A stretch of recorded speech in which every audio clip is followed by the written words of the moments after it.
Hi, welcome to another 2 Minutes in Leadership, and this week I want to talk about stress. Look, when we have leaders that they rule by the stick and rather than the carrot, and they're always angry and always having a go at us, that creates a stressful environment. And our minds don't like stress. Stress is there on our bodies as a survival mechanism. So let me just explain briefly what goes on there. So when we get stressed, the brain goes, oh, there's a threat to our lives. And then what happens is it instigates a process where it will increase our heart rate and increase the blood pressure, so that we've got blood going to the muscles. It will then release glucose into the bloodstream as well, so that we've got energy. And something called cortisol is being released in our bodies at the same time. What cortisol does is it shuts down some of our systems because we don't need it. You know, you can imagine if a Doberman's jumped up on a fence as you walk by, and the brain's perceiving that it's going to attack us. The brain's thinking, well, if that Doberman is going to get us in the next couple of minutes, we're not going to need a digestive system. We're not going to need our immune system because the Doberman will kill us before bugs kill us.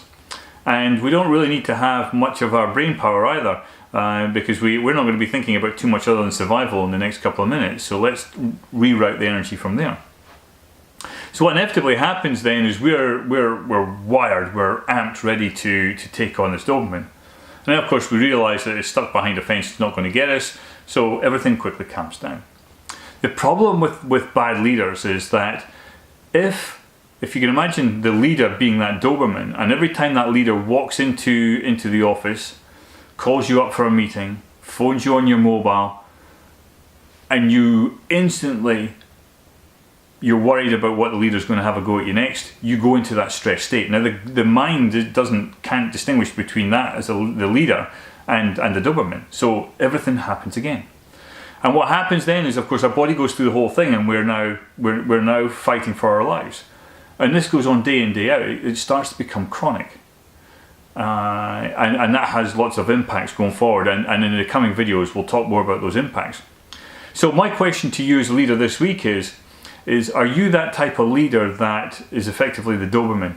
Are you that type of leader that has that negative impact on your team, even just by walking in the door or calling somebody up? Because if you are, then you're costing your business money. And we'll talk more about the impact of that in the coming video. So hey, thanks very much for watching.